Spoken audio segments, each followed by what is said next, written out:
Hey everyone, Jeremy here. It is Thursday night and we're going to create some art. It's going to be awesome. I'm looking forward to this piece. I'm not really sure why. I was wondering what I would work on tonight, and I went to Unsplash, which is one of my favorite go-to websites for like reference photos and stuff. And I was like, I'm going to draw the very first thing I see. So I go in there and I click on animals, and the first animal that pops up is a lemur. And I have never ever drawn a lemur. And I really don't know how this is going to go, but I feel like if I get the eyes right, then I'm going to have a successful lemur. So that's what we're going to work on tonight. We're going to work on a lemur just for no reason whatsoever, except that that's the first animal I saw when I went to Unsplash tonight. And for anybody who's looking for reference art, I do recommend Unsplash. It's a great website, great resource. There's a lot of photos that photographers just put up for fun. I don't know if it's so that they can promote themselves, but the photos themselves are free, and they allow people to use them however they like. Sometimes they ask for attribution, but most times they don't. So in this case, I'm just going to draw a lemur that I saw in Unsplash, and we're going to get right into it. So I already kind of figured out where I want the eyes to be. I think the eyes are going to be the most important part. Larry says, lemurs have wild eyes. So like that's what I'm going to try to do. I'm going to try to do the eyes in color and then the rest of it kind of in black and white and see how that goes. So what are you guys talking about in here? You guys are talking about touching beards. I don't know what that's about, but hey, if you guys want to touch beards, that's your business. Kids in here tonight, we got Okay Larry, we got Because I Can, we got Rome Dog, we got a bunch of bearded people wanting to not touch beards. Gotcha. All right, so I'm going to jump in with these eyes. Now, the eyes are kind of multicolored. I don't know how much of that's going to translate to camera. There's kind of like this orangish. The other thing is I am drawing on black paper, and sometimes black paper mixes with the colors because these are semi-transparent colored pencils, and I'm not sure. Sometimes they have weird effects. So, hey, Tom, how's it going, man? I was going to draw a cat tonight just for you, Tom, but I ended up doing a lemur instead. But expect a cat in the future because I kind of feel like I want to do a cat. Anyway, sometimes these colors mix funny with black paper, and you get some weird side effects. Like, I don't know if you guys realize this or not, but if you mix yellow with black, you get green. It's such a weird thing. In fact, Bob Ross, you guys know Bob Ross. He would often use yellow paint over black paper or black canvas just to create some of his greens, and I always thought that was kind of fascinating. So here I'm just kind of starting with this kind of orangish color just to give myself a base to work with. Again, these eyes are going to be multicolored, and hopefully that comes out right. But just want to get some really good eyes in here. I don't know. Like somebody told me, like if you keep drawing the same thing, people are going to get bored and stuff. And I don't know if that's true. I don't know. I don't know if you guys really care what I draw. You guys usually leave it up to me and hope for the best. I think. But I do want to kind of challenge myself and draw different things. So like I've never done a lemur before. So in fact, like I guarantee you, if you go searching on the internet for things to draw, lemur will probably not come up in any list. I'm pretty certain of that. You usually get the same, the usual stuff. Draw people's portraits, draw landscapes, draw pets. Never a lemur. But we're gonna break new ground tonight. We're gonna draw a lemur.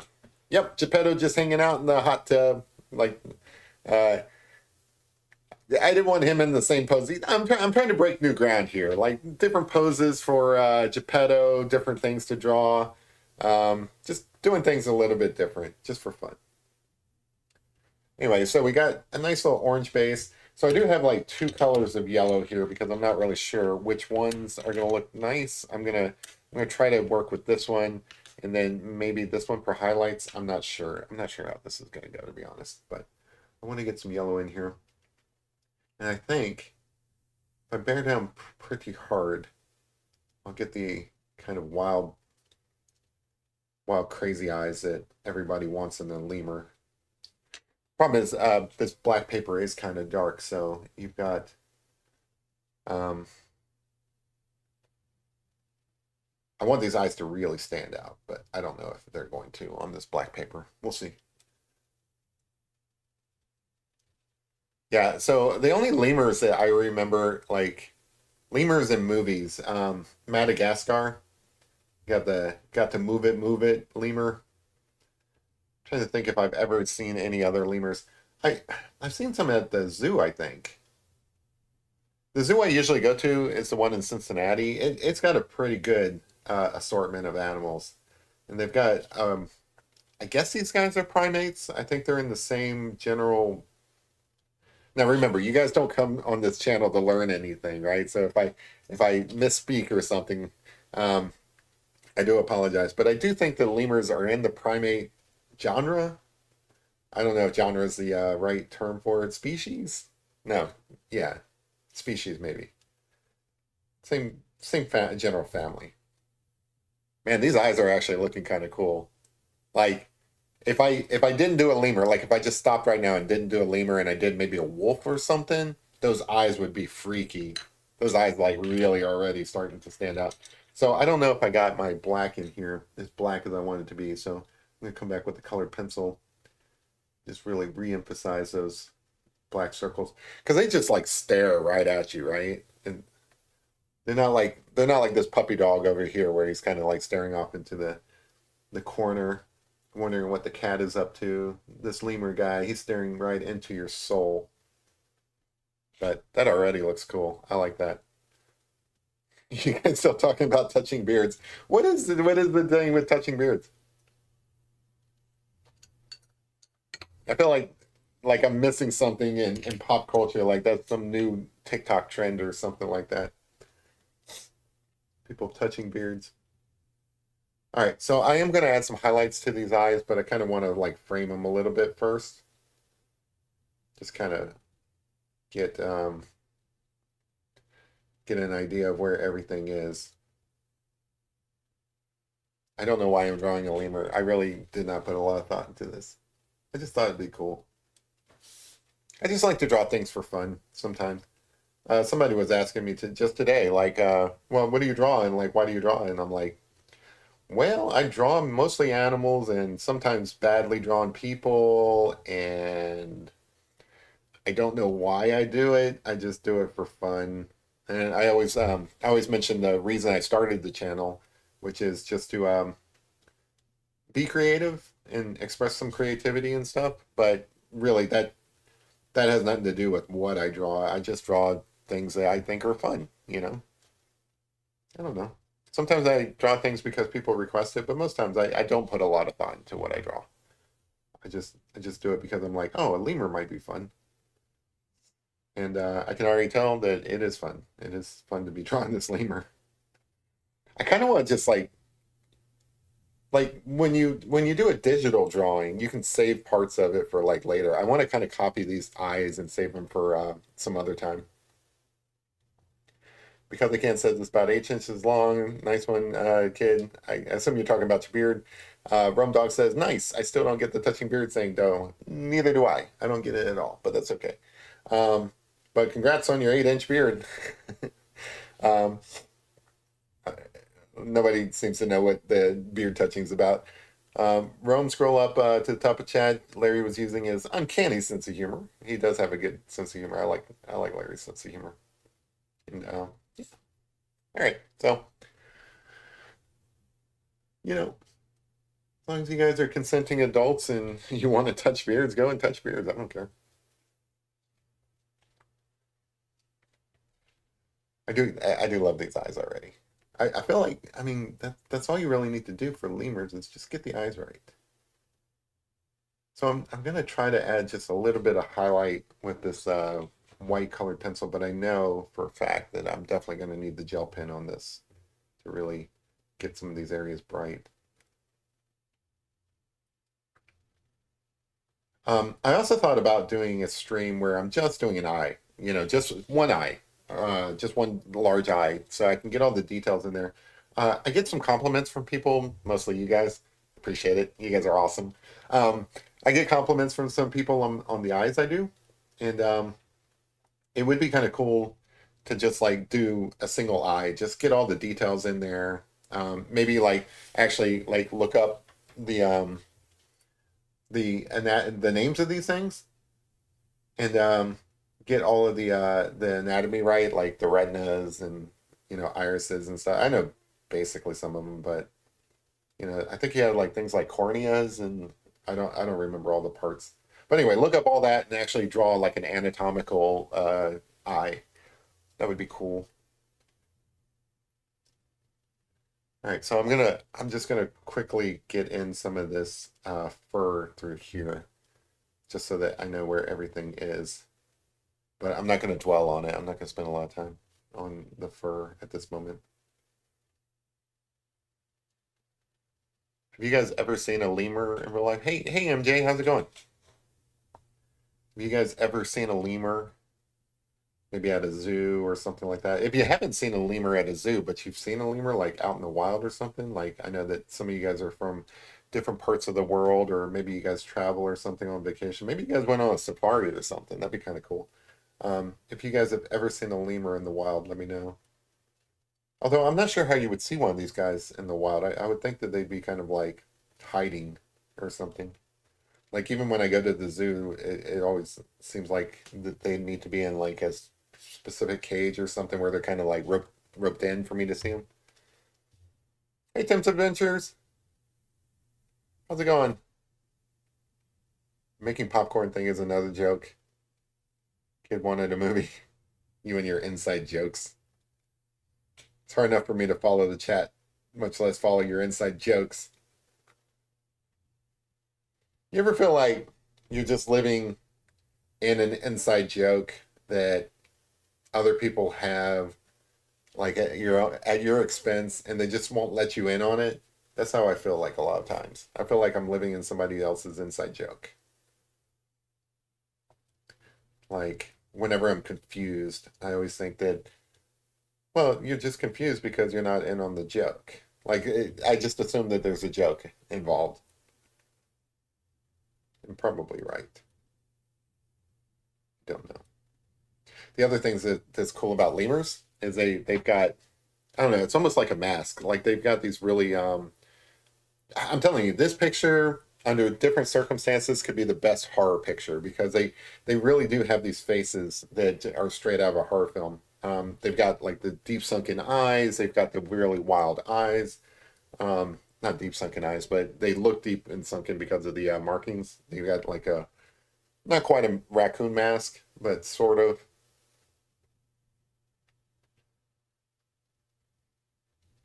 I feel like in the future, I'm going to before I go off and draw a new animal that I haven't drawn before, I'm going to spend a little bit of time on like Wikipedia reading up on it. I would love to give you guys some facts about lemurs, but I don't know any.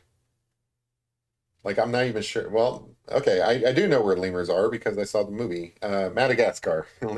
Lemurs hail from Madagascar, and they like to move it, move it. That's all I know about lemurs. Then they have these really.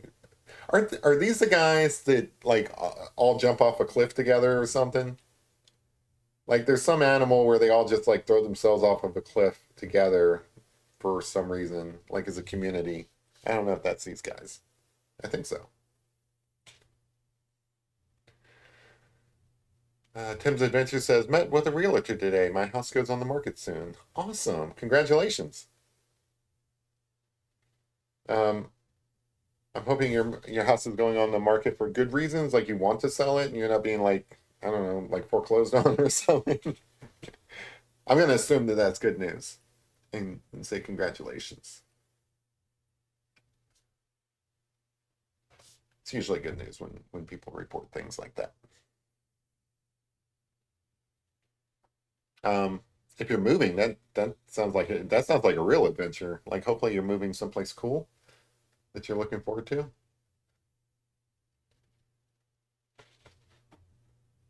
Lemmings. Ah, lemmings are the ones that throw themselves off a cliff. Like, what's the difference between a lemming and a lemur?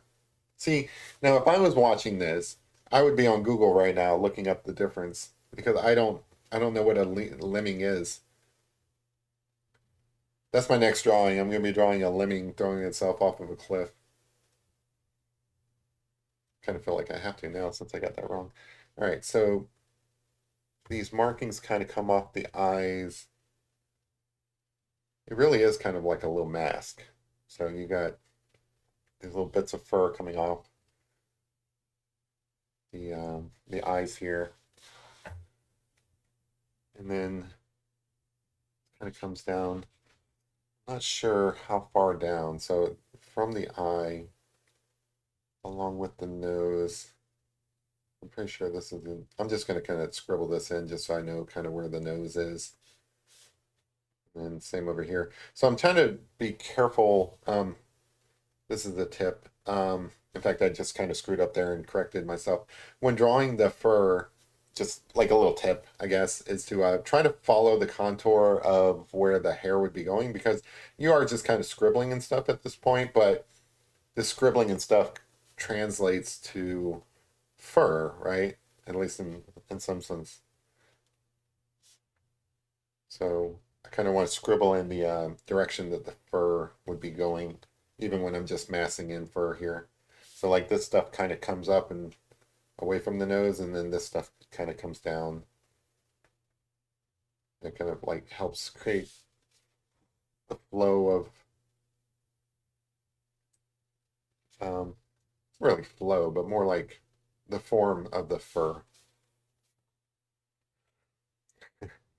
Blame all the inside jokes on Larry. Yeah, I feel like all the inside jokes are Larry's fault.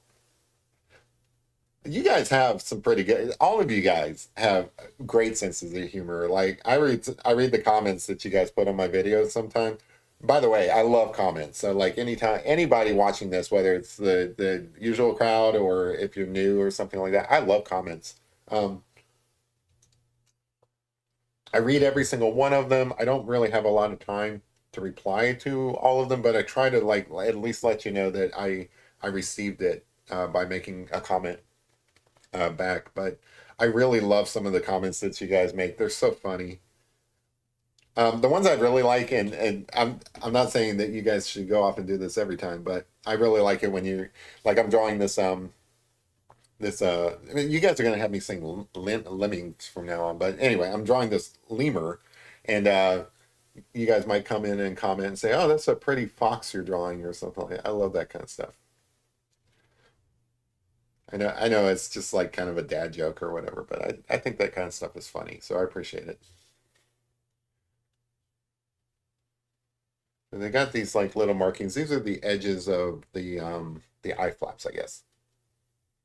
Yeah, so I'm not 100% sure, but if you look that up and you found out that lemurs are primates, that makes sense.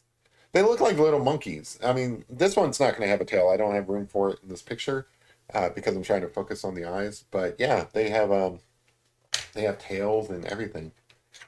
So there are some brown rigid. Oh man, I hate when that happens. Freaking pencil broke. I hate when that happens because I have to take a moment and sharpen it. But there's some like markings in the eye. I'm really trying to get all these details into the eye, even though you guys really can't see it. Oh, thanks, Tim. I appreciate that.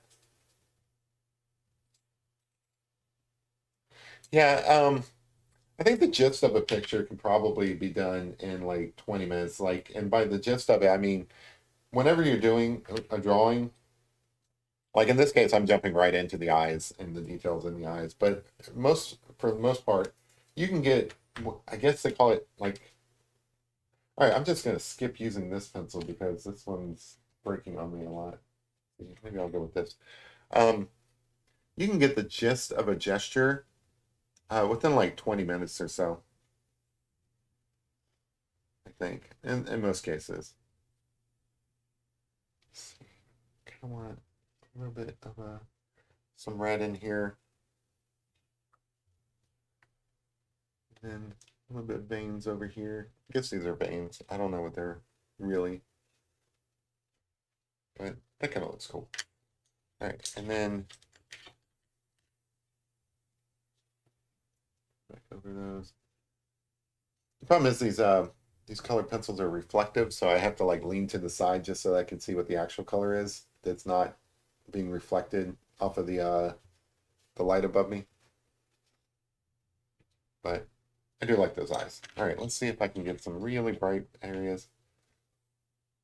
Uh, Oh, that's a great question. Because I can't. I don't know. Maybe I'd have to draw it in the background or something. It's not in the reference photo, so I don't know if I can get that ringtail in. Um, I'll have to see. I'm gonna guess no, but we'll play it by ear. I mean, I can deviate from the reference picture and just kind of like imagine it in the picture and just kind of put it in there. I might do that. All right, so that's kind of cool. All right, I'm going to go ahead and, even though it's a little early for it, I'm going to try to use this gel pen just to see if this is going to work the way I wanted it to. Yeah, that's going to work good.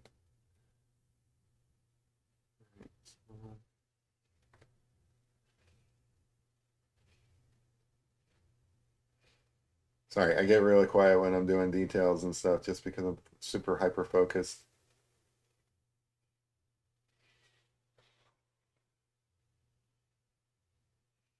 But really want to get that light on these eyes. And then there's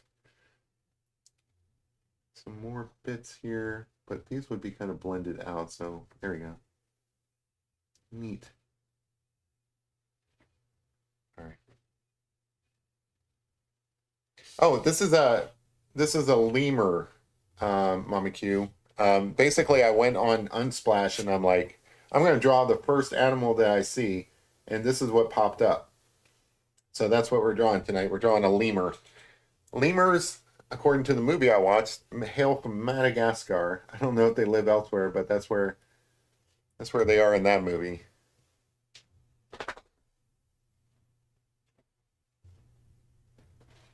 All right, good doggy. It's definitely not time for us to quit yet. You're gonna have to go lay down. I can't draw and also pet you at the same time. I know you get jealous. So if you notice or not, what I'm doing is I'm putting down the white gel pen, but then I'm dabbing some of it off to kind of create this transparent look in some places. All right, so that looks cool. I mean, those look super glassy, right? Like those look like super proper eyes there. Thanks, MJ. Um, I like Larry's comment about kid needing a lemur wall. Kid's the one that has a raccoon inspired room. So that's actually my goal. My goal is to draw all these weird animals so that kid wants to dedicate a new room to it. All right. So I think these eyes are pretty solid. I mean, you guys might differ, but I think these are pretty good. Pretty happy with those. So I'm going to move on to some of these other features. So I think I'm trying to remember the space that I kind of carved out for the nose. I think the nose will kind of circle in. I'll just kind of lightly sketch what I see in the reference picture. You got kind of like these light areas that are reflecting light. Those kind of come around. And then the dog is something else in the background. Sorry for all that noise. Go lay down, pup. Go lay down. Daddy's drawing a beautiful picture of a lemur.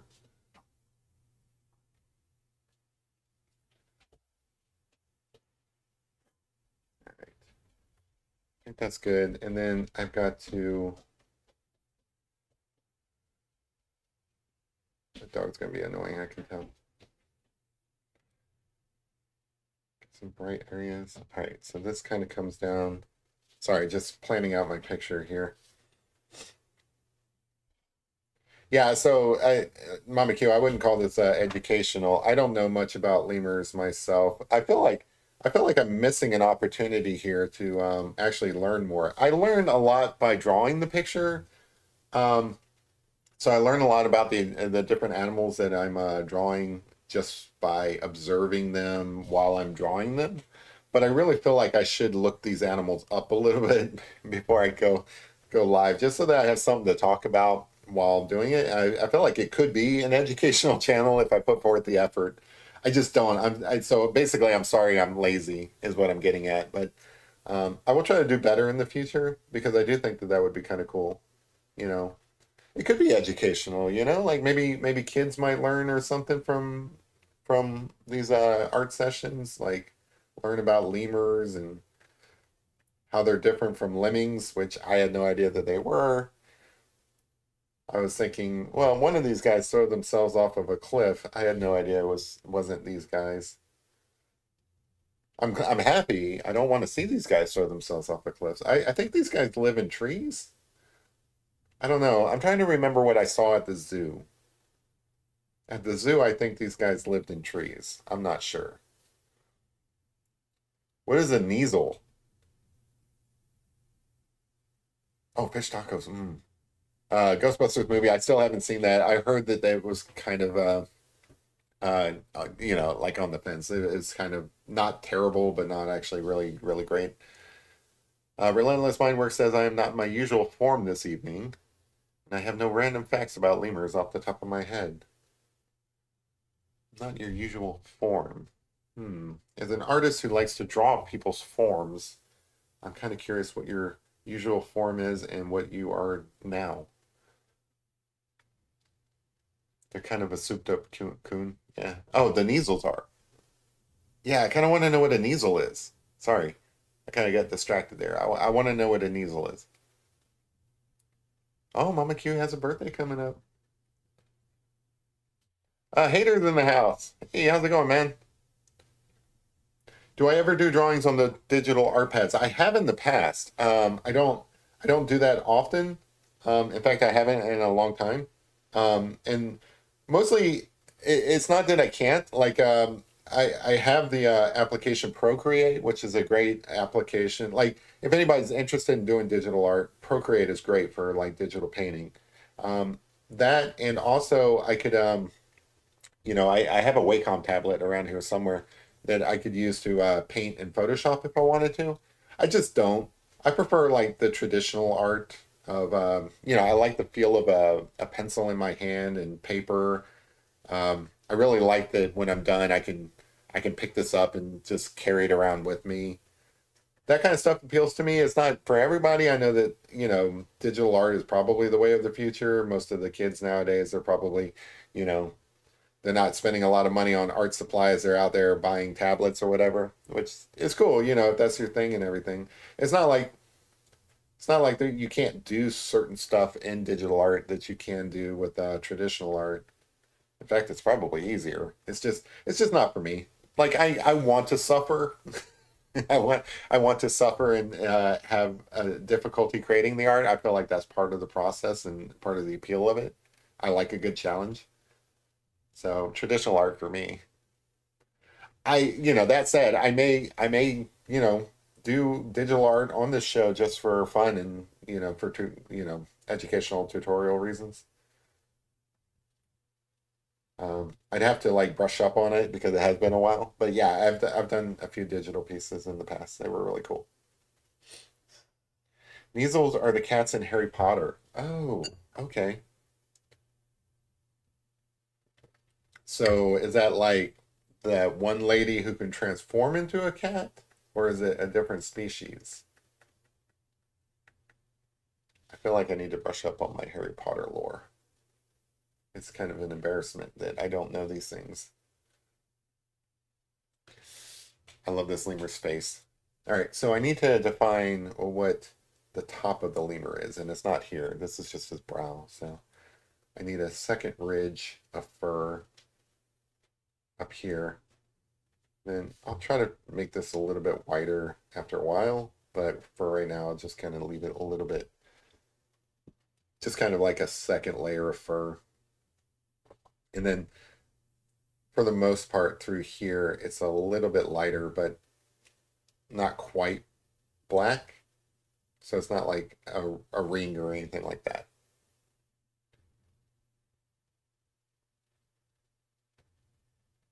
I should do an entire encyclopedia of animals.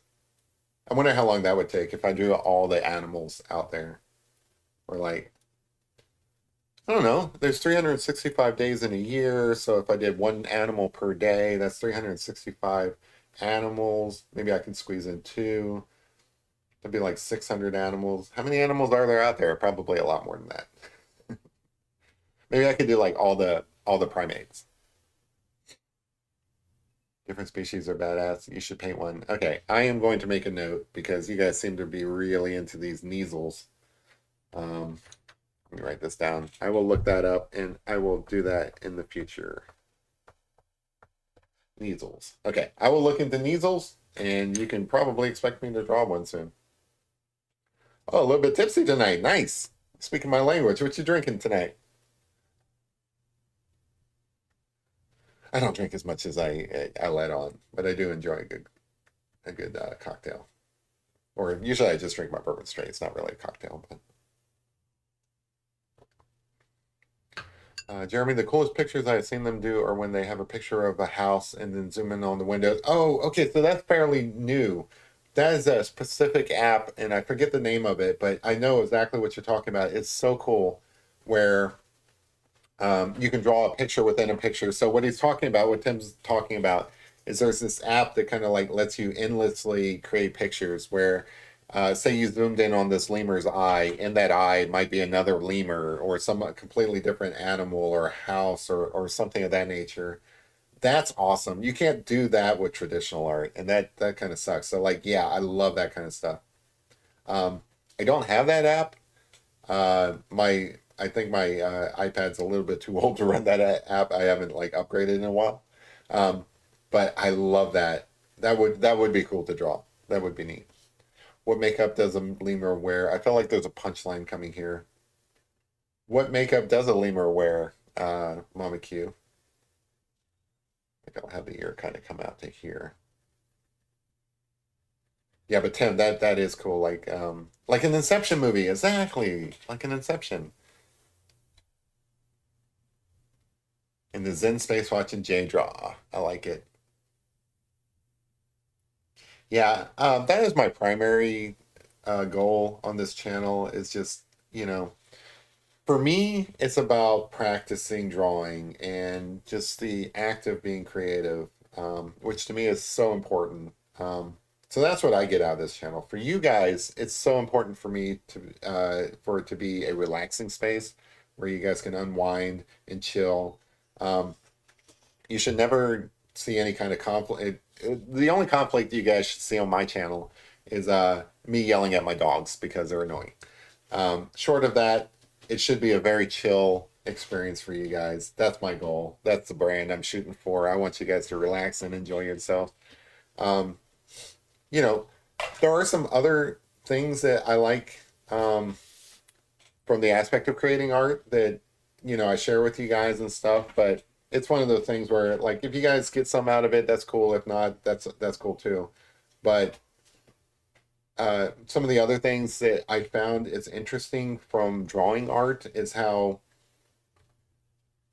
like productivity. I've become so much more productive having learned to draw art. I've learned to problem solve. I have learned interesting philosophical observations from drawing art. There's all these like little things that are benefits of drawing pictures basically every day. I mean, even if I'm not drawing on the channel, I'm doodling somewhere. So I am drawing every day. Um, Here, it is not time. You have to go lay down, okay? You have to go lay down. We're barely into this, okay? Now I can put you out, but then you're not coming back in. Sorry about the dog. Um, there are a lot of great side effects of drawing that I found. It really is like this peaceful thing that sort of this animal over here. Give me 1 second to put this dog out because I feel like she's not going to stop until I do. So give me 1 second. I'll be right back. Let me see if I can find my. All right, one second. I'll be right back.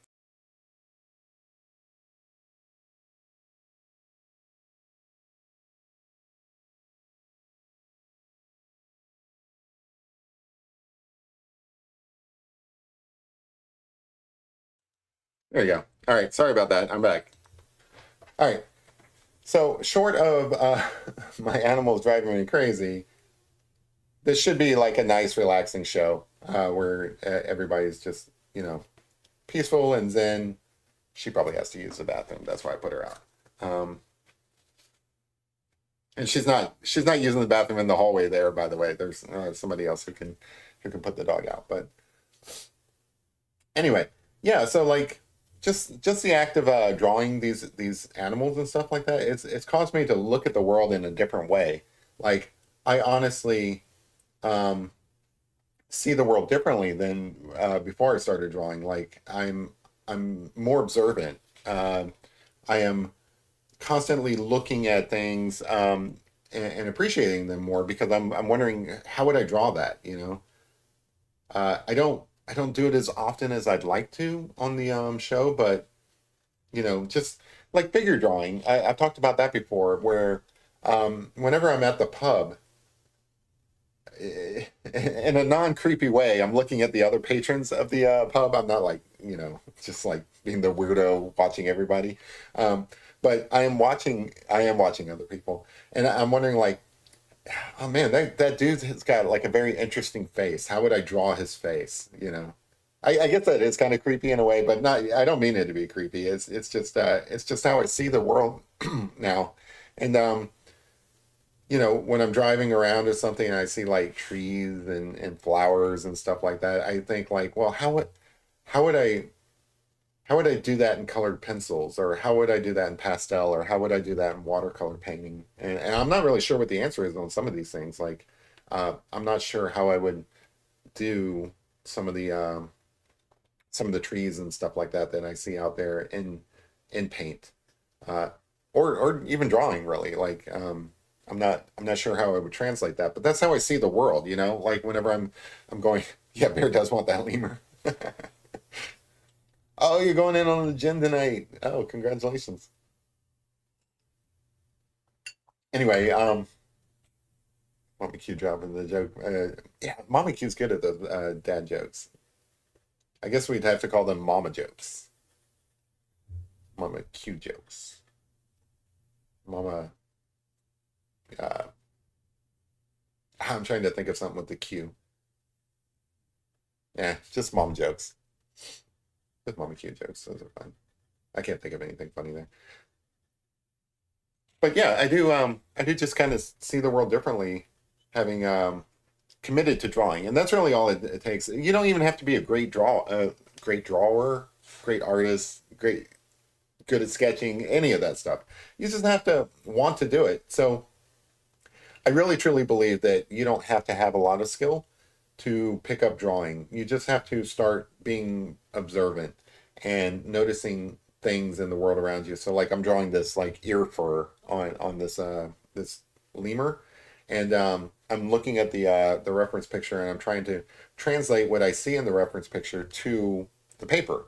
Um, I can do that maybe better than somebody else could, who doesn't have the sort of practice that I've been trying to build over the last year and a half. Um, but that doesn't mean that other people can't do this. So like anybody can look at this Geppetto puppet and try to figure out what those shapes might look like on the piece of paper, right? Anybody can do that. It doesn't matter if you're good at it or not. You can try. And I really do truly believe that if you practice, if you try often and long enough, you'll get better at drawing. But even if you never get better at drawing, I still think that there's value in giving that a shot. I think there's value in just the observing, you know, just the participating. I call it passionate attention, and I think that's a great term for it. But it's really like it's a level of intimacy with the world around you that you probably wouldn't have if you weren't an artist, like if you weren't interested in trying to capture the world around you and the details that you see. If any of that makes sense. I'm off on like a little philosophical tangent here and stuff, but that's kind of how that's the benefit I get out of this. For you guys, I hope you just have like a nice relaxing evening watching me draw crazy-eyed lemurs dealing with my dog. It does sound like she's quiet now, so hopefully she doesn't come back all wanting to come back. I don't know what her problem is. Like she knows I don't know. She's got the brain of a 2-year-old. That's probably what it is. Look at this guy, this little fuzzy guy. I love this guy. I love lemurs. Lemurs are in Asia. Ah, quips. I like it. Mama Q quips. Yes, that's a perfect term for that.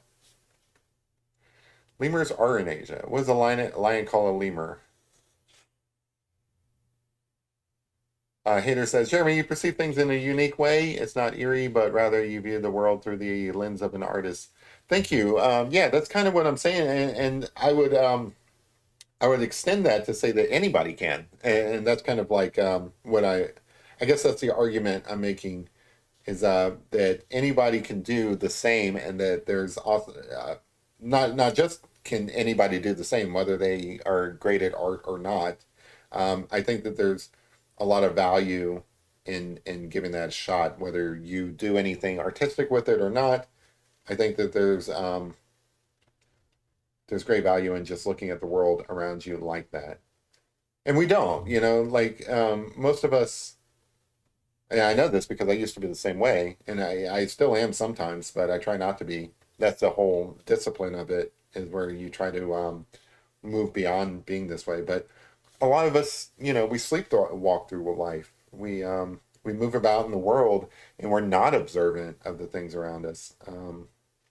You know, I really like Sherlock Holmes stories. I know that he's a little dated. Like I think Sherlock Holmes is from the late 1800s, but I really love Sherlock Holmes stories, and I love the way he views the world. Now he does it from the aspect of like he wants to be a detective solving crimes and stuff, but I try to copy some of his suggestions. Because I want to be an artist and drawing the world around me.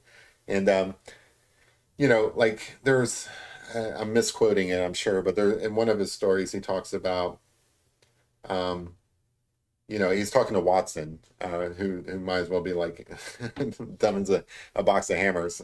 Like Watson even though Watson's a doctor, he's a medical doctor. They play him as he's like kind of foolish, so that Sherlock seems smarter next to him. But anyway, they there's one of these conversations, and I'm probably misquoting it, but he asked Watson like, well, how many stairs are there in the the entryway out front, and Watson can't answer, but Sherlock knows exactly how many stairs and stuff.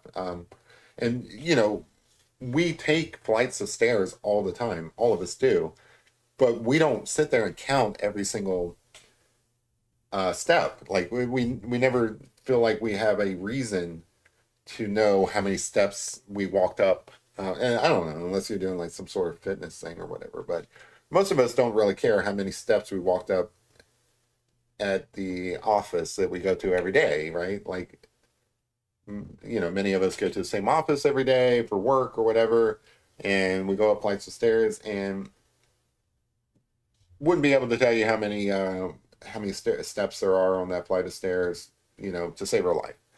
And that's how we live our life. We don't care about those type of things. We don't care how many steps there are. We don't care how many bricks there are in that wall. We don't care how many um, trees we passed on the ride to the grocery store or any of that stuff. Right? We don't care. It's not important to us. And I think the benefit of being like a detective like Sherlock Holmes, or being an artist, is that you force yourself to care, like, because suddenly you have a reason to care. You care because you want to translate that into a beautiful picture, or something like that. You care because you care like how many different colors there are in this eye on this lemur, because you want to accurately capture his eye. You want this bug-eyed lemur to look correct. Um, so you suddenly care how many colors there are. Whereas, like, if you were just a casual observer looking at this lemur, you wouldn't care. And, I mean, why would you? That's kind of crazy. Um, but I like that. I liked caring about that kind of stuff. I wouldn't. I didn't care about this stuff before I started drawing pictures. Now I do care, and I guess my argument is that caring is good. Uh, Caring about how many colors are in this guy's eyeballs, how many whiskers he's got sticking out, I'm not going to draw them all, but I know that there are one, two, three, four, five, six whiskers sticking out of his eyebrow up here. I'm not going to draw them all, but I know that they're there. That's how you see the world when you start drawing pictures, and it doesn't matter if you're good at drawing pictures. That matters not one bit. It matters that you care enough to know how many whiskers this guy's got, and I think there's some value in that. You know, I think that whether you're actively drawing pictures or not, it's a cool way to live, and it's not if you know, like maybe noticing all of that stuff, being that hyper aware of like your surroundings and stuff. Maybe it's not so good if you're doing it all the time, but if you can get to a point where it's something that you can kind of slide into, right? So like that frame of mind where you're showing this passionate attention to things. Like I don't spend all my days running around counting whiskers on animals. That would be absurd. I don't do that, of course. But I do think as a skill set, like being able to slide into that way of looking at the world, I think there's a lot of benefit there. So that's the kind of stuff that I get out of this. Sometimes I talk about it, you know, sometimes I'm just drawing a picture, but that's the kind of stuff that I would like to see other people get out of it, to be honest. Like, um, if you do, if you do show up to kind of like get ideas and stuff like that on this channel, that would be that would be the kind of stuff that I would like for you guys to pick up is like that way of looking at things that maybe maybe non-artists don't share, you know, but should, you know, that makes sense. Yeah, Sherlock Holmes is the best.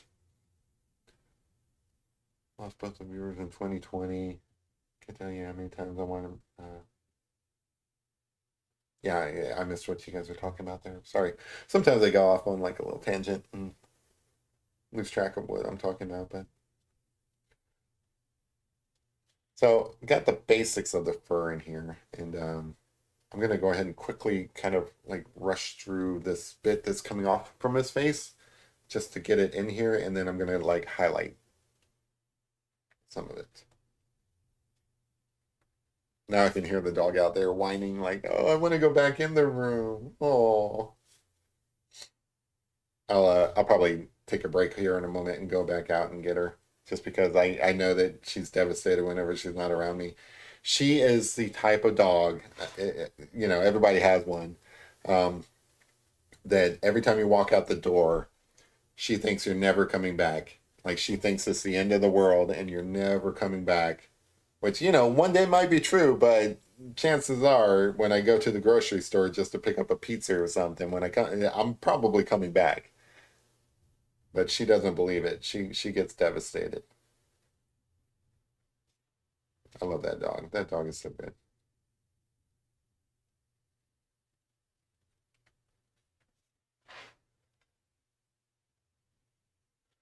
The problem is every time I have to pause the thing, I I have to remember to remove that like whenever I make a one of those time lapse pictures. Otherwise, I forget.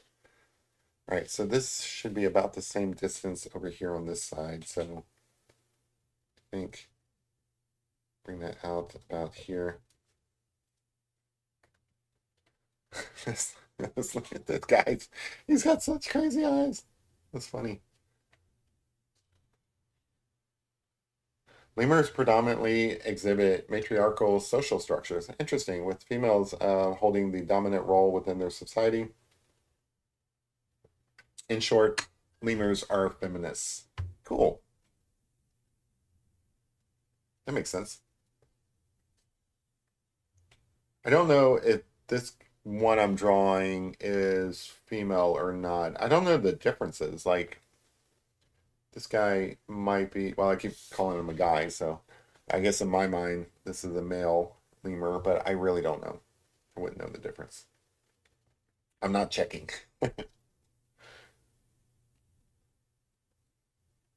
I guess with lemurs, you can probably check. I still don't know how to tell if a rabbit is male or female. I have a rabbit myself, a little dwarf bunny. I have no idea what sex it is. Um, I call it Mr. Bunny, but I really don't know. It could be a female bunny for all I know. It's just this one bunny, so I guess it doesn't matter. But if I like ever got another bunny and wanted to put it in the same cage, then I might care. But right now, I don't, I really don't. I don't know what kind. Maybe one of you guys know how to check for that, but I do not know. I do not know how to check my bunny.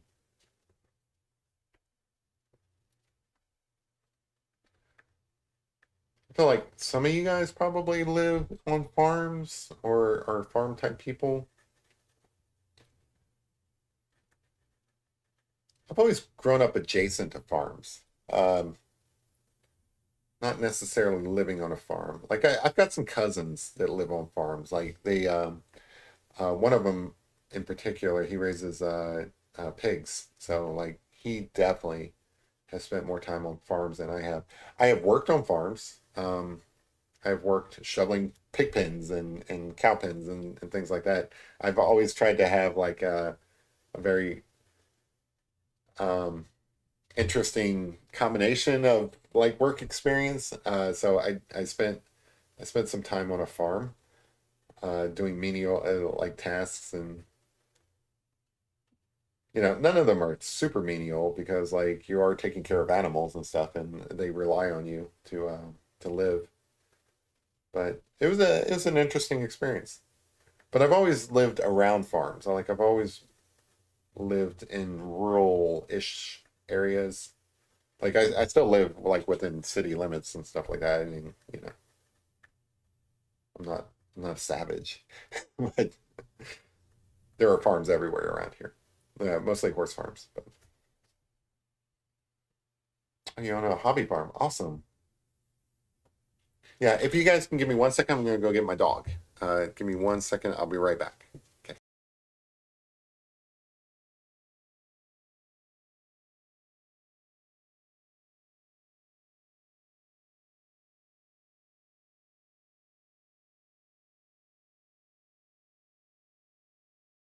There you go. I'm back. Sorry. Yeah, she gets lonely without me. On one hand, it's annoying, and then on the other hand, it's like, how awesome is it to be wanted as much as this dog wants me? Like some people never even get that out of like, their parents even.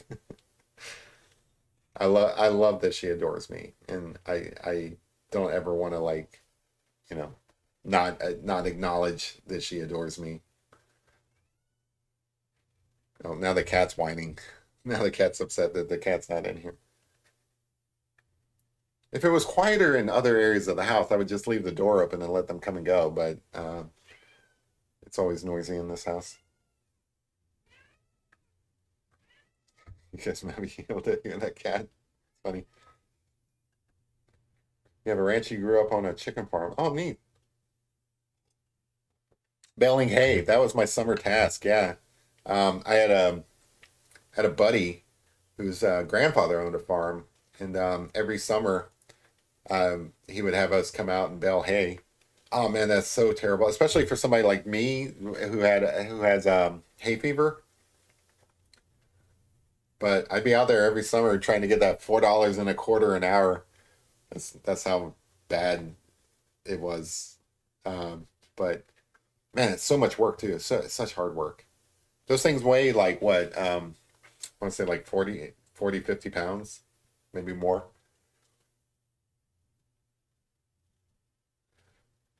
So you can kind of scribble in most hairs and stuff, and then like put in like a little wisp here and there just to like let yourself know that there's more hair to it. Like a lot of this is just like fur, like all through here.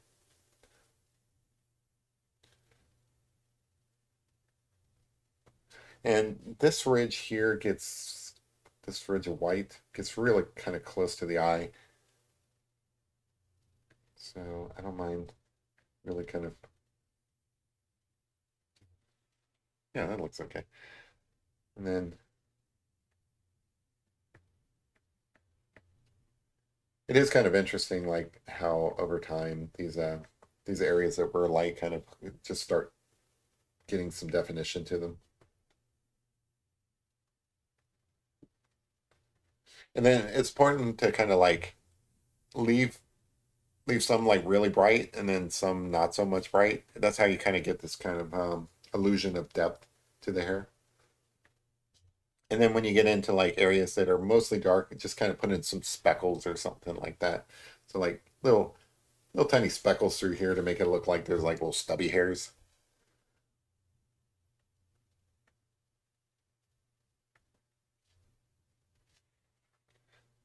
Okay. I love these eyes on this guy. Yeah, you can see the dog's giving up. Like, hold on. Sorry. We'll go back to my picture here in a minute. Look at this poor dog. This dog is so. Oh man, I love this dog. All right. Anyway, I know it's so hard. You're not getting all the attention here, isn't it? That he's drawing pictures of lemurs, and all you want to do is be petted. I'm so sorry. Your life is so terrible. All you do is sleep all day and eat food.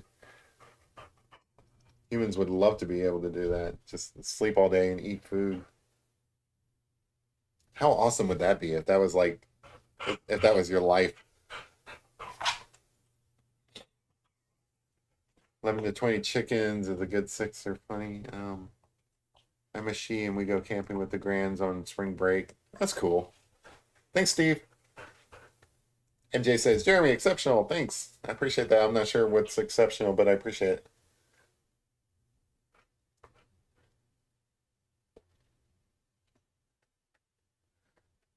Yeah, camping is a must. Like I don't care like if you're a guy, a girl, how old you are or whatever. Like you can be like, I don't know, 80 years old, 100 years old. 100's probably pushing it. Maybe like 80s. Yeah, you can be in your 80s and still go camping. I think camping's essential. There's nothing like it, in all forms of it. So like I'm not a big like stay in a camper kind of person. Like to me that's basically like I don't know. That's not really camping. It's kind of camping, but it's not. You're still outdoors and stuff, so that's cool. Like if you're in a camper, I'm not judging you, but I'm a little judging you. I'm into like primitive camping and like tents and stuff. I make the joke that like if you go camping, you should basically do it like the homeless people do it, and that's like sleeping out under the stars in a tent. Well, like some homeless people they don't have tents, but anyway, point is, you should really like go all in on camping. It's so nice. It's so nice to wake up and just smell the air, like especially if you're going camping someplace nice out in the woods and stuff like that. Like all that goodness from hiking and stuff. Imagine waking up to it in the mornings. I love it. And then I just love everything about camping. I like cooking outdoors. I like Jeremy, show your dog again, please. Uh hey, MJ wants to see you. You want to come up here and say hi to MJ? Come on, jump it. Jump it up here. Come on. Jump it. Come on. You can do it. All right. Here we go. All right. Say hi to people on the internet. Say hi to people out there. There you go. Bear Bear says hi. Look at her. She's like staring at me like, oh, do something for me. Anyway, I'm gonna go back to picture. Okay. Yeah. Bear loves you guys. But yeah, I love to go camping. I love everything about it. I love cooking outdoors. I love hiking. I love all the outdoor activities. Uh, Even taking a nap, like you find some tree or something when you're out camping, and like while you're out hiking or something, you just take a little nap under a tree or just whatever. I mean, it's so there's no downsides to it. It's so nice. People who are stuck in cityscapes and stuff. I mean, sure, there's a park you can go to or whatever like that, but get out of the city, go out camping, go put some boots on the ground. How's that for a term? Put some boots on the ground, go out there, go camping.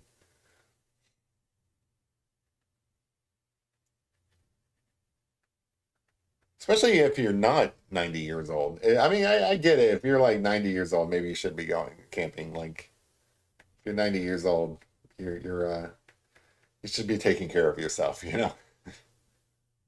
You know, go play some bingo or something like that. But if you're not 90 years old, if you're 80 years old or less, spend some time camping.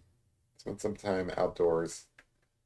Enjoy enjoy all the stuff nature has to give you because it's not going to be around forever. I really believe that. Like there will probably become, maybe not in my lifetime, maybe not in your lifetime, but someday, um, I do think maybe the world won't be so hospitable, and you won't be able to go out in nature because you'll die of radiation poisoning or whatever. I don't know.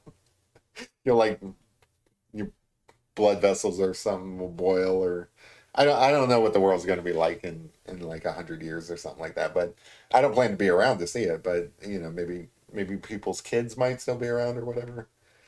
Anyway, my point is, go out there and enjoy nature while you can. There's no downside to it. Basically, every time you go cooking, you're grilling. That's great. Every time you go walking, you're hiking. Like even if you're just walking to a bathroom or something, you know, for us guys, the bathroom is basically a tree. Maybe it's a little more difficult for you women out there, but you know, you can go camping in one of those parks that have like nice bathrooms and one of the best times I had. Sorry, I should probably stop monologuing and see what you guys talk about. Oh, you guys are still talking about camping. Cool. Um, that doggo is so awesome. Oh, Baron, yeah, she's awesome. She's great. I can hear Guinness over there sleeping and like barking at something in his dreams. I appreciate that you guys appreciate my dogs. Um, oh, one of the best times I had camping. So this is how much I enjoy camping. I wanted to go um, on a trip to Washington, D.C. And I wanted to go and check out all the Smithsonian's in Washington, D.C. I didn't have a lot of money at the time. Uh, like, I didn't want to go off and spend a lot of money on hotels or any of that jazz. Um, you know, renting a car, any of that stuff. I just wanted to drive out to Washington, D.C. and go and check out all the Smithsonian museums. And I came up with this idea that I would basically stay in my car. I would drive out there and I would find some like Walmart parking lot or something and just stay in my car and maybe take a shower at some like I don't know like bird bath at like some gas station or something like that. And I figured that's how I would go and see all these museums because like you know if you stay in your car you don't have to worry about like where you're parking your vehicle. You don't have to worry about a hotel room. I'm not above sleeping in my car like while on trips and stuff like that. I think it's great that you can. Um, like Walmart's allow you to, and you know some truck stops like I think Flying J allows you to places like that. But anyway, I didn't have to because I actually found a really cool campsite in the Beltway there outside of Washington. There's a place called what's it called? Greenbelt State Park, I believe it's called. It's green something or another. But it's really kind of cool. They have the primitive camping there. It was only like $12 a night. And they actually had a shower there, which is great because like what I ended up doing is I drove to the campsite. I parked my car, so you get free parking. The train station to get into Washington, D.C. was only about a mile walk away. So I would park my car, go camping there at the Greenbelt, I think it's called Greenbelt, State Park. I would take showers in the morning and then I would hop the train into town to go and see all the Smithsonian stuff. And it was awesome. It was the best camping trip I ever had because it's one of those like, it's partly urban, partly, um, you know, wilderness. It's like right there in the general vicinity of like Washington D.C. Like I said, catching the train was only like a mile away. It was pretty cool. So like to me that was an awesome experience because I would get up in the mornings, I would like over a campfire like make myself like pancakes and bacon and all that stuff. I'd go and take a shower and then would hop a train, and then I'd be seeing the world's greatest art at the National Art Museum. To me, that's like the best kind of like use of camping, where you're having an adventure. And honestly, you can go to Washington D.C. and it's not that expensive to stay in a hotel and see all the Smithsonian's. And the thing is like the other thing is I wanted to give myself a couple of days to see the Smithsonian's, because you really can't go to those museums and see them all in one day. You really need like at least a week to go. And I'm talking about like the National Air Museum, the Art Museum, the Museum of Natural History, all of that stuff. You can't see all of that stuff in one day.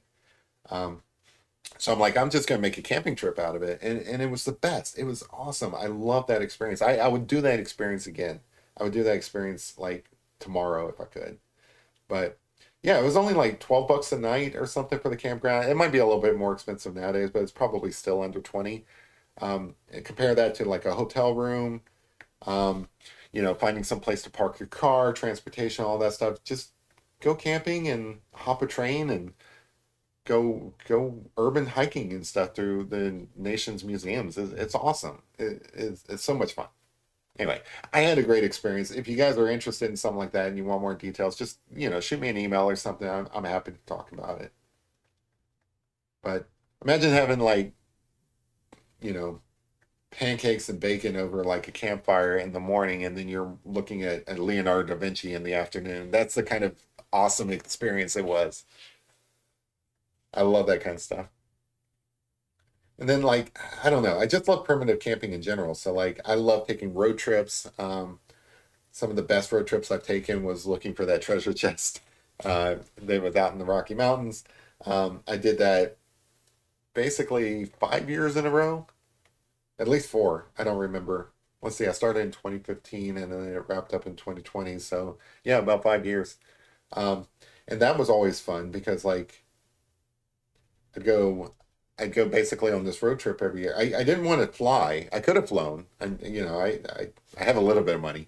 I could have flown out there and stuff, but I didn't want to like take a bunch of camping gear and stuff on the plane and work all of that out. So like to me, it was always this big road trip, and I would you can't do it all in one shot. So between Kentucky and New Mexico, which is where I went, you basically have to camp out in Kansas somewhere, and it was always fun trying to find a campsite. So like there is a campsite in a place called Paxico, Kansas. I think it's called Paxico. It's this little dinky campsite by a railroad station, and like if you didn't know any better, you didn't know that the trains come through at like 2 in the morning, but I do because they camp there. It was awesome. So you get woken up at like 3 in the morning to a big old train driving through in the middle of Kansas, right? You have no business being in Kansas unless you're out camping. It's just awesome. I love that kind of stuff. I encourage that to anybody out there. You know, uh, what is Bill talking about? A tripwire with 1 ounce of C4 mouse will lose his mind. I don't.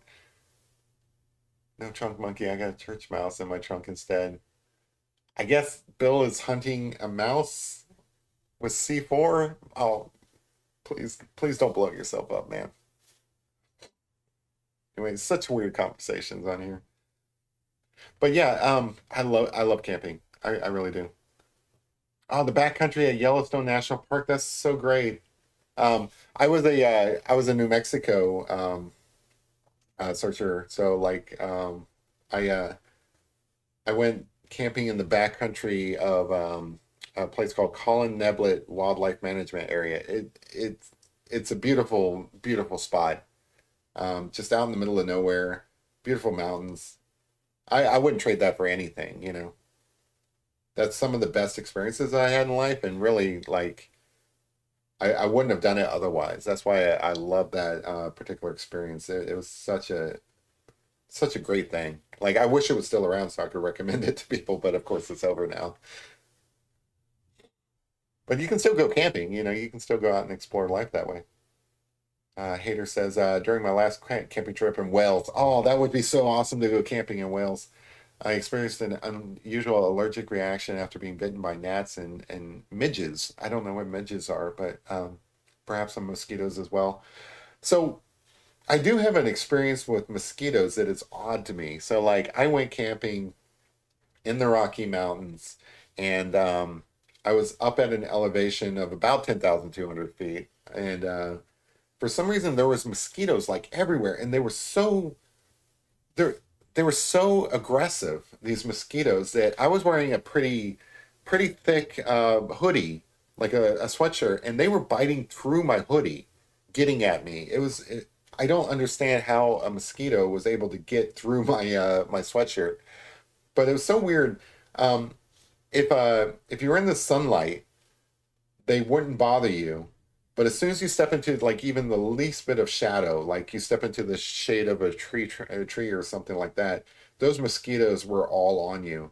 And it's so weird because at 10,200 feet, it's not like there's a lot of humans around. So I'm wondering, like, what do these guys usually live off of? Like, do they eat animals or like, I don't know how mosquitoes work when they're in, you know, in that kind of an environment. So this guy's got like some fur back here. I want this area to kind of be like dark. So I'm just explaining um, why there's going to be this random uh, bit of fur. This is kind of like backlit essentially. Sorry. Anyway, back to the camping stories. Yeah, I don't know what those mosquitoes are ridiculous.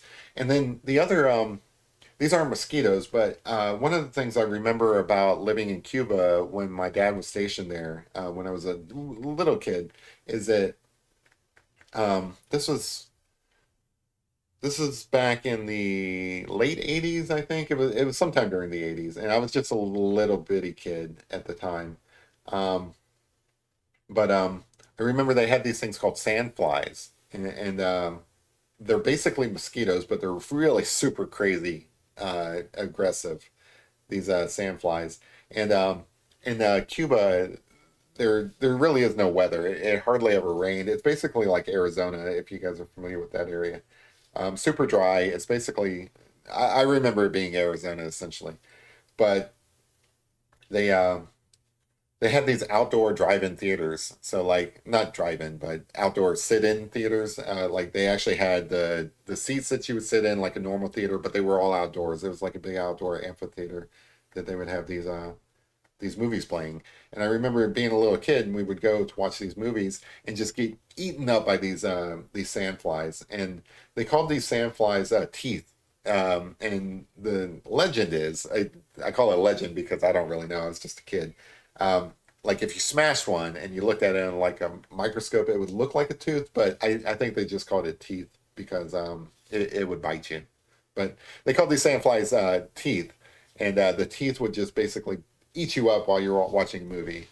Um, that's what I remember about living in Cuba. Is like all these little sandflies just eating you up. And then again, that same experience when I was out there in the mountains, camping and stuff, and going hiking at 10,200 feet. As soon as you stepped into the shadow, they just come out of the woodwork. It's almost like an X file. There was that one X file episode where they had these like little microbes or something that kind of glowed in the dark. They would come out at dark and just eat people up. That's how I felt about those mosquitoes. They're ridiculous. I hate those mosquitoes. Terrible. You guys tune in just to watch me complain about mosquitoes. Anyway, as you get underneath the underneath the face, it gets a little bit darker. So, and you can be a little bit more abstract through here. Like you can get a little looser with your marks and stuff because again, the focal point obviously is the eyes in this picture. So down here, this is just like little tufts of fur. You can kind of like just get a little crazy with it. Just suggest tufts of fur. Obviously lemurs don't have combs. They don't brush their hair and stuff. They don't get pretty in the morning, stuff like that. So just kind of get crazy with it. Now this stuff over here is just kind of dotted because this is like darker fur, but definitely this white tuft of fur in the chest region. So again, kind of suggests that I think I'll bring it up through here, but I'll leave it a little bit kind of just abstracted out. I don't know if I'm using that term right, abstracted, but The mosquitoes had a keen interest in extracting your DNA and conducting laboratory experiments. Those mosquitoes are creating clones of like little Jeremy clones out there in the mountains. That's great. Oh, because I can't say the camped on the Red River in New Mexico. My spot was near there. It was more over in the Cimarron area. Um, but yeah, I used to go to Red River to pick up like groceries and stuff when I was camping out there. Like sometimes I would go into Angel Fire to pick up groceries, but I went out to Red River at least once or twice over the years. I loved it out there. It's beautiful. The Red River area there in Moreno Valley. Well, I guess that wouldn't be the valley. That would be heading down the mountain. But anyway, that whole area is just beautiful. For people who live in New Mexico or happen to want to drive out there or something just to visit nature and stuff, that's such a beautiful area. They actually call that area like Little Yellowstone because it reminds people of what Yellowstone looks like. That whole what they call it, the Enchanted Circle there in New Mexico. It's just beautiful. Super beautiful. Even you guys in foreign countries, Hater, if you ever come to America, man, go check out those Rocky Mountains. It's some of the best nature we've got to provide. Head out there, enjoy the wildlife. There's no downsides to it. It's beautiful. But yeah, Red River is beautiful. My spot again was like over there in the Cimarron area, so I spent more time out there. Oh, one of my the highlights of going out there to New Mexico is I got to go camping by the Rio Grande, which is awesome. Um, so like the Rio Grande River is in so many cowboy movies that I grew up with. Like any movie that I ever watched, like they had to get across the Rio Grande for whatever reason. It doesn't matter. It's just something they had to do in the cowboy movie. Like and I'm not even talking about any specific cowboy movie. They're all like that. You just have to get across the Rio Grande for some reason. And so like when I went out there, I was looking for places to camp, and I didn't really know what to expect out there, but I knew that there was free camping. I forget the name of the campsite, but it's right down there by the river, and it's free camping. It's like all BLM stuff or something like that. I don't know how it works, but it didn't cost us anything. Um, but I went camping down there for 2 nights, even though the place that I was actually wanting to get to was like an hour and a half away. I wanted to camp by the Rio Grande just so that I could say I could. And no matter what, I always have that in like my back pocket as far as like awesome experiences. To be able to camp by the Rio Grande just basically gives you cowboy street cred. Like you're basically a cowboy at that point. Um, to have camped by the Rio Grande River. It's such an iconic river in the U.S. Southwest area that you almost want to go camping by it, and I got to do that, and it's just so awesome. Like I don't even know how to describe the experience. It was just so cool. Waking up by the Rio Grande and like I think there was a beaver out there. Like I thought it was a beaver. It could have been something else, but waking up and hearing noises and stuff by the river and going out to look, and there's just this gigantic creature out there, probably a beaver, could have been like a chupacabra for all I know, but that kind of stuff sticks with you, those sort of experiences. I love that kind of stuff. I love it. Anyway, just reminiscing. I love it. How we doing on time? Yeah. Oh, okay. Wow, we're only like an hour and 20 minutes into this, and we're doing pretty good on timing. Nice. I think that's right. Yeah. Cool.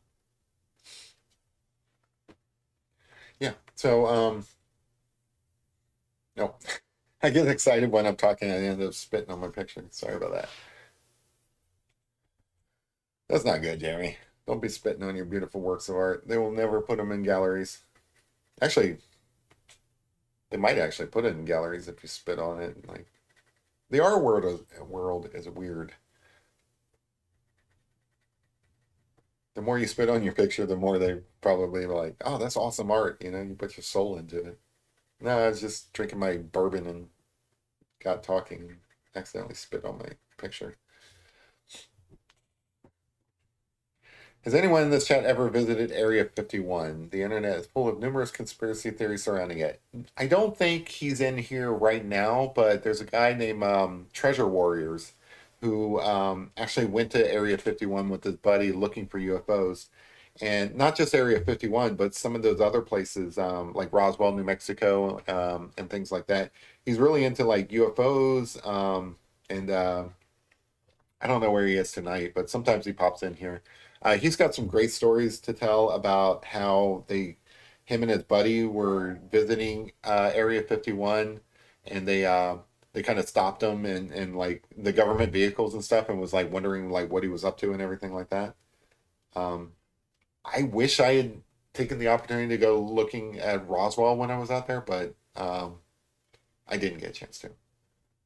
Enchanted Circle sounds so beautiful. It wasn't beautiful. It was awesome.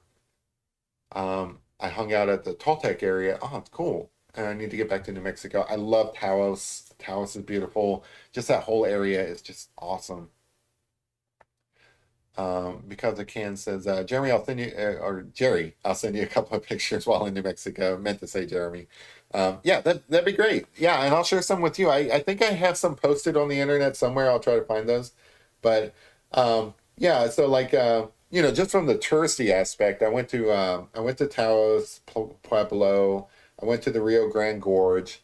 All that stuff is just so incredible. The Taos Pueblo by itself is just amazing because like that place has been continuously lived in for like over 1,000 years by the Native Americans who lived there, and I think I told this story about how when I went out there, I wanted to rent a four-wheel drive vehicle so that I can go exploring the mountains, and the only one that they had was out at an airport, and this lady had to drive me out to the airport to pick it up, and it turns out that she lived at the Pueblo, and those were her people, and she was able to give me kind of like the lowdown on the people who lived there, and it was awesome. It was like having your own personal tour guide. But we were just going out to pick up a truck and everything, so it was kind of cool. I definitely appreciate her giving me the kind of the insight. Some of the stuff probably wasn't all that flattering, like you hear stereotypes. Oh, Vertigo's in here. Awesome. Hey man, how's it going? Uh, we're drawing a lemur tonight because this is the first thing I saw when I went on Unsplash looking for some inspiration. I was like, I'm gonna draw the first animal I see, and what popped up was a lemur. But yeah, visiting the Taos area was so awesome. So like you hear some of these stereotypes, and they're terrible stereotypes, but you hear about like Native Americans being like, they're all a bunch of alcoholics, and like they're lazy and all these things. None of that's true. Like these people are awesome. They're the greatest people in the world. I don't know if they're the greatest people in the world, but the ones that I met out there, they were so nice, and they were so uh, welcoming, and it's just a great experience. So like if you ever find yourself in New Mexico, I definitely recommend um, going to Taos, and the reasons why is not just the Pueblo, but the art there. Like it really is like an artist colony. So that's where people like Jay Sharp was from, and Nikolai Fetchin, and all of these great artists that you guys may or may not be aware of. Maybe I should do like a video on these guys. They're some of my favorite artists, but anyway, they're all from the Taos area. Georgia Keefe, she's from New Mexico, or she lived in New Mexico. I don't know if she's from New Mexico, but well, I know that she's not from New Mexico. I believe she lived in New York before moving out there. Um, and obviously, like some of these other artists, they're not from New Mexico either. Like Nikolai Fechin, he was Russian, but they all lived there and worked there. There was such a great art society, and a lot of that still exists there. So like the galleries and stuff like that, they're well worth visiting. So do yourself a favor and go to Taos is what I'm saying. especially at Christmas time. They have like some really cool Christmassy stuff there. They put the little candles in the bags and put them out on top of the pueblos. It's kind of cool, or at least from what I've seen in pictures. I've only ever been out there during the summer. Bye, kid. Have a good one. Appreciate you stopping in and hanging out with us. Drove by Area 51 at night last October. Awesome. My brother, he went to Area 51. I remember because he brought me back a hat. It's okay, Bear. No, aliens aren't going to get you. I don't know why she's whining. I think dogs have like a 2-year-old's mentality, or at least like a 5-year-old. She doesn't know what she wants. She just knows she wants something. All right, so I think this is actually pretty good. I think at this point I'm just reinforcing some white areas. Yeah. I'm pretty happy with the eyes. Just gonna get some of these furry areas in here. I think I'm gonna sharpen this so I can get some of these things in here a little bit finer.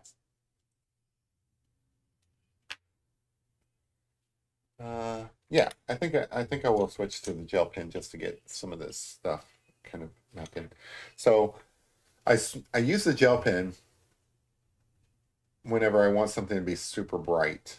I found that that works really well with these colored pencil pictures because there's only so opaque you can get these colored pencils. They're semi-transparent, meaning that for the most part, they're pretty opaque, but you really have to press them down and work them really hard. And on this black paper, that doesn't always translate. But the good news is that, I can switch to this gel pen. For the most part, it kind of holds up pretty well. And then that's super bright. And then, to make it not look like it's inked in, I dab it a little bit with my finger. So I end up with like white on my finger and stuff, but that gives a nice little blend. Because I don't want it to look like it's painted. I want it to look like it's drawn. So kind of just blend out some of the little side areas. But this works really well to get some of that brightness in there that he's got. And I keep saying he, it could be a she. I don't really know. But get some of that brightness throughout the brows and stuff like that. Kind of emphasize those. Yeah, I like that. And then it gives it some depth. So you have like these lighter areas that aren't as bright.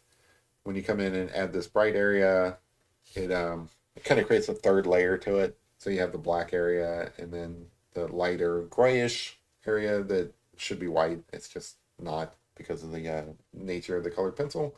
And then you add these like little highlights and stuff. It just kind of adds a third layer. Really makes that fur pop. Area 51 parking permit.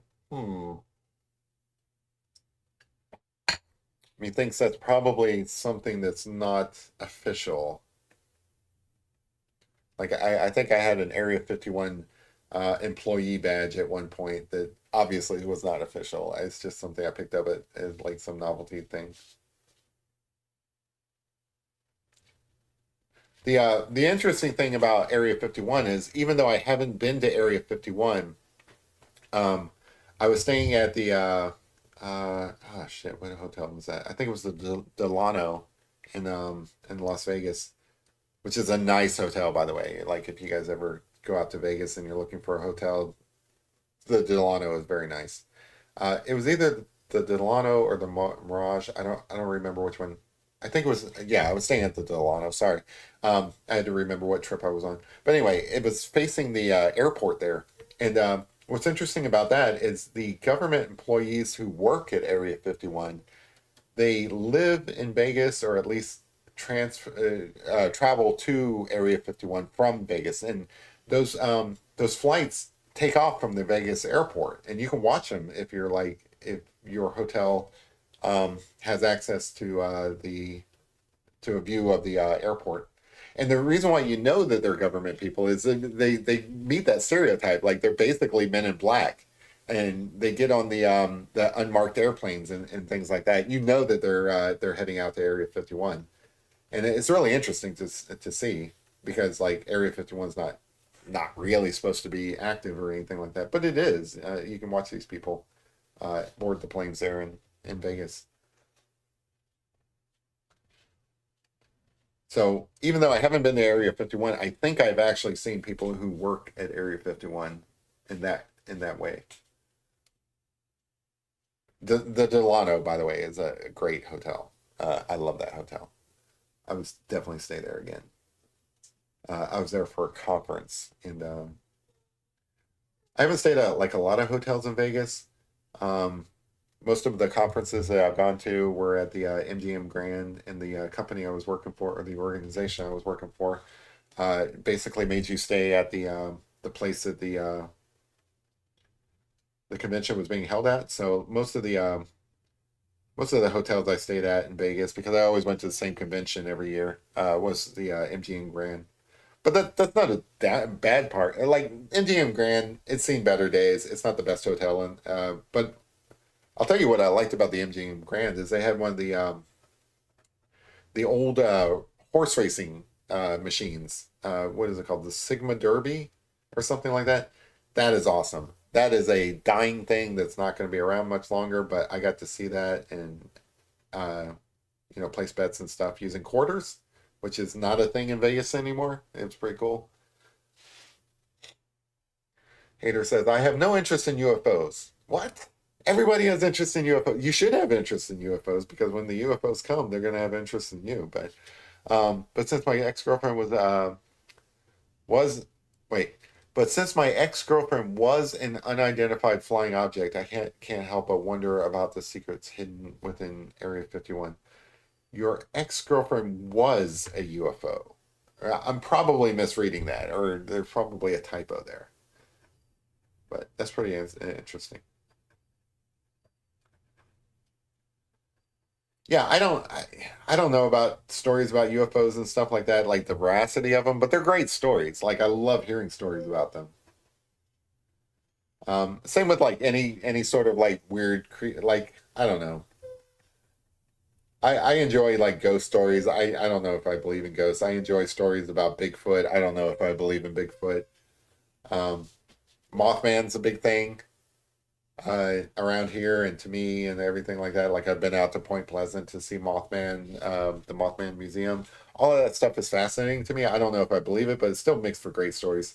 It's like I can I can enjoy a story without necessarily believing it. Like when I watch a Marvel movie, I don't believe that Iron Man is real or that Thanos has an Infinity Gauntlet or that he can snap his finger and disappear half the universe. I still enjoy the story though. It's like that whole suspension of disbelief. That said, I mean, for all I know, there are UFOs. There are Bigfoots in the world. I don't know. Who am I to say? I've seen some weird things. I've talked about some ghost stories on here over the last year or so. I've seen some weird things that I can't really explain. I'm sure there's a mundane explanation for them, but who am I to say that that's the correct accounting of what happened? I talked about like when I was a teenager. There was this like urban legend uh, where like you would drive up to this particular place where somebody supposedly died on like a motorcycle or something, and you would flash your lights, and the I don't know, the ghost of the motorcycle rider would show up and stuff. I did that when I was a teenager. I went through that like whole little ritual and stuff, that little urban legend thing, and guess what? There was this little light, like the single light, like a motorcycle and stuff that came over that bridge. I can't explain it. I mean, it was the middle of the night. There shouldn't be somebody out there driving and stuff. I don't know why that happened. Same thing with UFOs. I saw something that I thought was weird. in the sky when I was younger. I can't account for it. I don't know what it was. It wasn't your traditional UFO. It was something that looked like the moon, but it wasn't the moon because it moved through the sky super quickly, like I don't know, like something traveling across the sky, not the moon. I can't account for that. I don't know what that was. I wouldn't be one to say that it was UFO, but it was weird to me.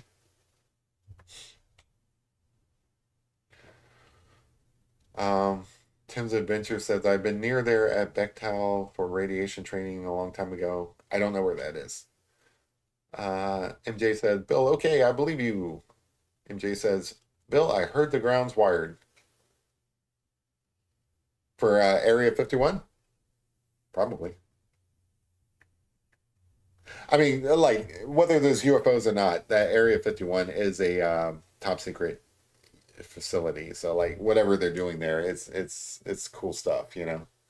I'd like to think it's UFOs, but even if it's not, it's still probably something super cool.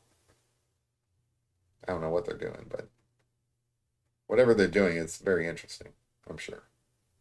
Whatever those guys were getting on that plane for at Vegas, I mean, they were up to something. Could you imagine that being your job? Like you have to get on a plane in Vegas and go out to Area 51, and you can't tell anybody what you're up to. That'd be awesome. Everybody has such cool jobs. So just to explain what I'm doing, even though I forget to sometimes, obviously I'm enjoying using this gel pen to just kind of like add some highlights and stuff. Bear, you have to stop whining, okay? I don't know what it is that you want, but now is not the time for it. If you want some freaking bacon bits or whatever, I'll give you some later. You know, if I wasn't doing a stream, we'd be hanging out watching TV or something. I'm trying to make my way through the latest season of Fargo. I can't say that it's the newest season of Fargo because it's been out for a little while. I just hadn't got a chance to see it. But I'm enjoying it. I'm really enjoying it. I like what's the guy who plays Don Draper? I forget his name. But I really like that guy. Oh, John Hamm. Yeah, I really like him. He's such a funny guy. Like he always plays these characters like Don Draper, but he's actually really super funny in real life as well. Um, anyway, it's been out for a while, but I'm just now getting around to seeing it. That's probably what I would be doing if I wasn't drawing a lemur. I'd be watching that with Bear. The other show that I'm trying to catch up on, so I'm watching Fargo. Um, I'm still trying to make my way through True Detective, the latest season of True Detective. I haven't finished that yet. Um, it kind of got mixed reviews, but I'm actually enjoying it. I think it's okay. It's not nothing will be as good as the first season of True Detective. That was the best, but I'm liking it. It's okay.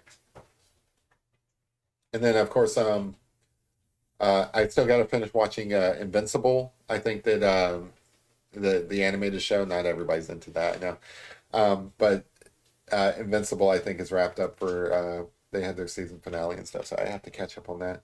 And I've been watching the X-Men '97. I know that the audience who watches this, you guys are of a certain age, most of you guys. So I'm not sure that you guys really care about like X-Men '97, but I like it. It's nostalgia bait for me because I grew up watching the X-Men animated show, and I'm really enjoying what they're doing with this X-Men '97. It's so true to the original, and yet it's like it stands on its own as well. It's so good.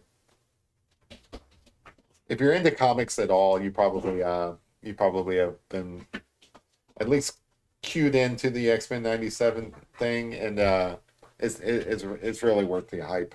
All the hype that they've been giving it, it's that good. It really is. Oh, Larry's got to take off. All right, have a good one, Larry. Probably getting close to finishing this up anyway, or at least you know, I mean, it's a lemur. I don't know how much more detail I can put into it. Right now, I'm just kind of like catching the light with the highlights and stuff. But yeah, I appreciate you stopping in. If anybody ever has to take off early, you will not offend me. I appreciate any amount of time I can get from you guys. I know that you guys are all super busy and stuff like that. So long story short, I appreciate you guys and I respect your time. And I appreciate you actually saying that you have to take off. I mean, that's cool. You could just take off. That'd be fine.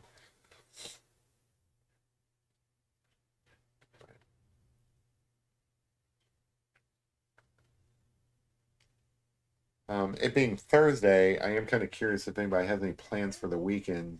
I know that on Monday, I know where I'm going to be. I'm going to be out watching that eclipse. It's going to be great. Hey, you need to go lay down. I don't know why you're all wired up tonight. Did you get into my coffee?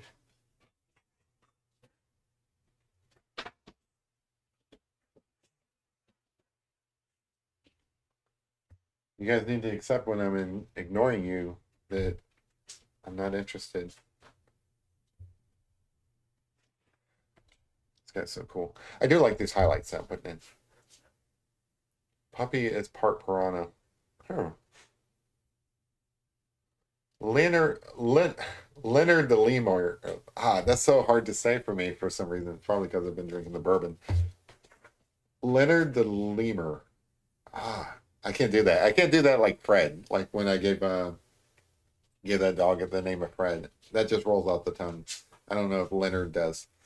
I'll have to think about that one. This is pretty cool for a first time drawing a lemur. I like how this guy's turning out.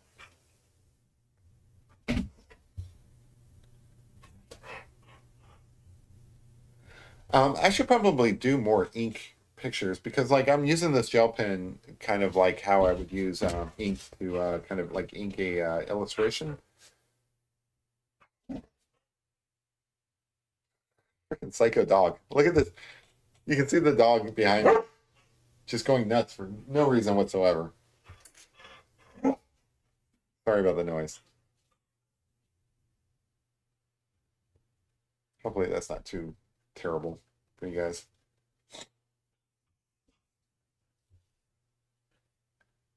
It's such a dramatic look when you add this gel pen stuff to this picture.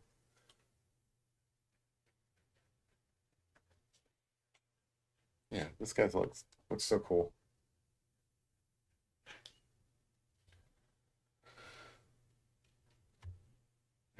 So, trying to think. I do want some highlighting over here. Leonard the Lurking Lemur. Thanks, Tom. I appreciate it. Thanks everybody. Yeah, Leonard the Lemur. Actually, for some reason, it's easier for me to say now, but a moment ago, it was very tough. I don't know. So, like, usually whenever I'm drinking bourbon and stuff like that, I get a little tongue tied anyway. Like, I feel like if you've seen this channel, even like casually, you realize that, yeah, sometimes I misspeak and I stumble over what I'm saying and I forget words and things like that. But I mean, that's what happens when you drink and draw pictures. I love these gel pens. I gotta buy more of these. I gotta remember where I bought this. I can't remember if I bought this on like Amazon or Walmart. I need to stock up on these guys. This dog has gotten into like coffee or something. She's usually not this bad. Usually she sleeps through these things.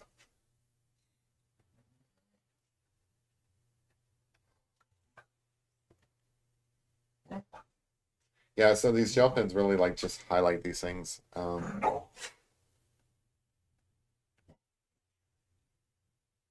Hey, Bear, I know you're trying to get the attention of the audience and stuff like that, but I'm trying to draw a picture right now, okay?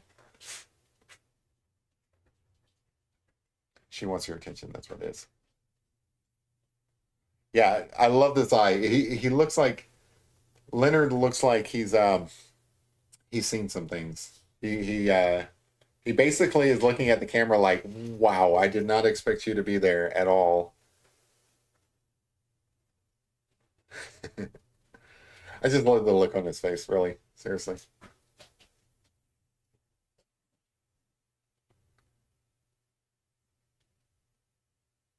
So the technique here, I don't know if like you guys are noticing, but you see all this white on my finger. Basically, I just put some gel pen down and then I just kind of blur it out with my finger, and that works really well for blending it in. Of course, you have the base that you created with your colored pencil. That's the essential part. That's how it works.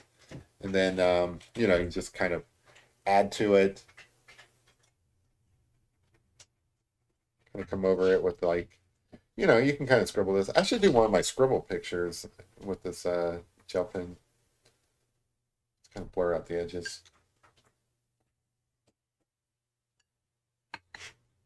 Thank you. I appreciate the compliments. I think I am going to wrap this up pretty soon because like this guy's pretty much done. There's some more details that I could add to this guy, but I think for the most part he's there. And then the dog's acting psycho for some reason. I don't know why. I don't know why these dogs are all wired up, but I think this is going to be a pretty good weekend. For those of you who are following the story with the bottles, I think that the online auction for that starts tomorrow. So if that is the case, like if they're posted to the website, I will definitely send a link so that you guys can check out the bottles that were submitted, including my own, including the one my dad submitted, or the two that my dad submitted. I think those should be up there as well. Um, so I'll post that. So that's something to look forward to this weekend. And like I said, if you, um, I won't be back until like Tuesday. So between now and Tuesday, it's that whole eclipse thing. So I do encourage you guys, if you have the opportunity to go and see that in person, definitely do it. Definitely shoot for like the whole totality thing that they talk about. Like that is apparently worth the effort. So if that's something that you guys can do, again, the next eclipse in North America is not going to be until like 2045, and I don't know about you guys, but I may not be around then. So take advantage of it while you can, and go and check that out. But that's what's happening between now and Tuesday, which is when I'll be back. I might post a drawing between now and then, maybe a short. I have that raccoon coffee painting that I have to finish up. I'll probably post a short of that. And then Larry's dogs, I still haven't finished those. I need to finish those guys up. I mean, that's pretty good. Lemur. I don't, I don't hang around lemurs a lot, so I don't know like how this compares to other lemurs or whatever, but I'm pretty happy with it.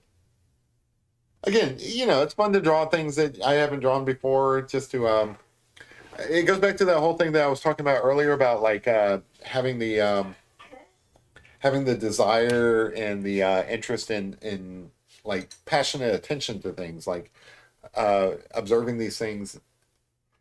If you're just drawing the same thing every time, like if I'm just drawing dogs all the time and stuff like that, I might lose some of that passion and attention because I'm not like as enthralled in what I'm drawing as I am when I'm drawing something completely unique like a lemur, which I never thought I would ever draw. Like you know, it's not like lemurs are like high on my list of things that I'm passionate about.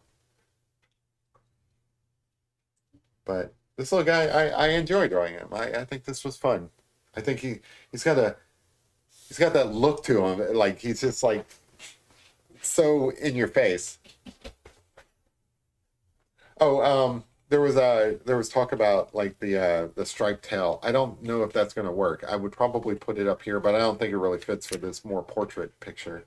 So I think it was because of Ken who was asking about that. I don't think I'm gonna do that. Jeremy, would you be interested in getting rid of this picture? I would like to acquire this one. Send me an email to remind me, and yeah, absolutely, I'll send this out to you. I don't have any special attachment to this lemur guy.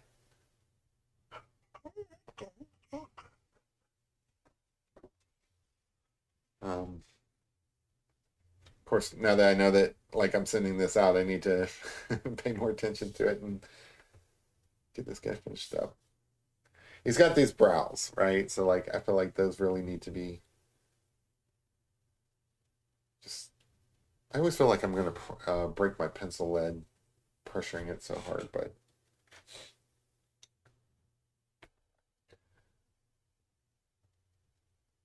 So some of these areas are just like super white, so I want to make sure that those guys get in there.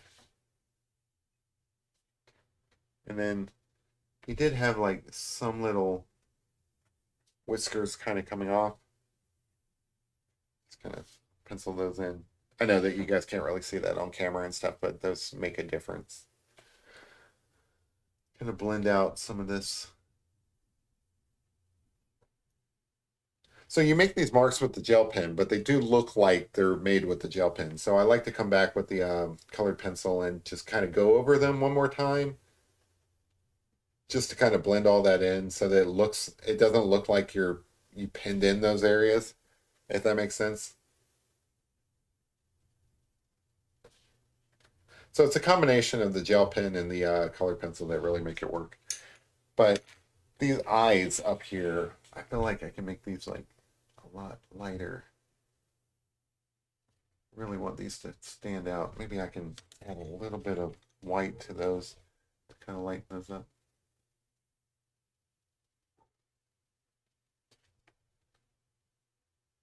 Yeah, that's good enough.